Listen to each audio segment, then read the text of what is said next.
Welcome to EZGlutenFree. Today I'm going to show you how to make that really easy skillet paella. Or at least it's easy once you've got all the prep work done. The point I'm really trying to make here today is that you don't necessarily need a traditional paella pan. As long as you've got a very large skillet, you'll be able to make a paella with that coveted toasted rice layer on the bottom that's characteristic of all good paellas. And this, my friends, is a really good paella. Okay, now to make this dish that's sure to impress your guests, or maybe it'll just start a heated debate since very few people agree on the ingredients, but however you make it, you've got to prep everything before you start. And I've got 1.5 pounds of boneless, skinless chicken thighs, cut into 2-inch pieces, stirred together with a tablespoon each of olive oil and smoked paprika, and some salt and pepper to taste. Now mix it until all the chicken is coated, and we'll move on to the dried chorizo. And I've got 6 ounces here that I've cut into 1/4-inch thick half-moon shapes. Now for the seafood, I've got 1 pound of shrimp, peeled, deveined, and rinsed, then mixed with 1 teaspoon each of olive oil and Old Bay seasoning. And I've got 1 pound of mussels that I've scrubbed and debearded. And that just basically means that as you're cleaning the shells, if you see any fibrous bits that are sticking out of the mussel, you just need to tug them out. And for the veggies, I've got 1 red bell pepper cut into strips, a jalapeno and large onion both diced, and 3 cloves of chopped garlic. And I'm using 1 pound of arborio rice that's typically used for risotto, but you'll see that just by using a different cooking method, it's going to produce perfect paella results.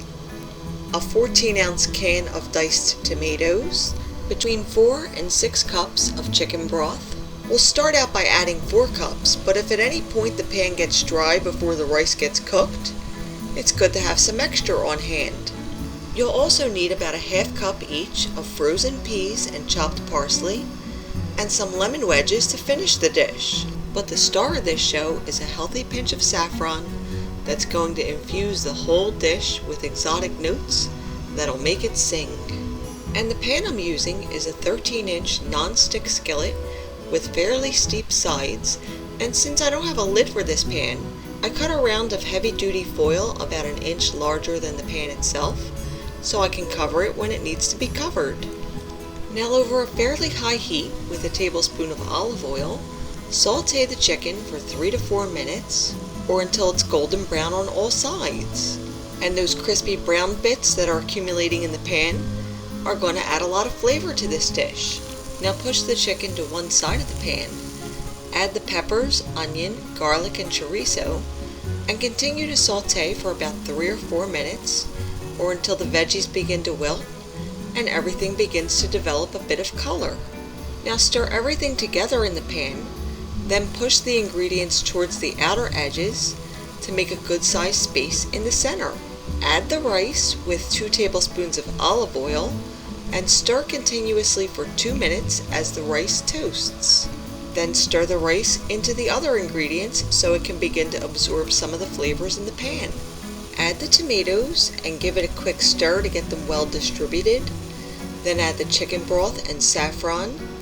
Stir to combine, then bring it up to a boil.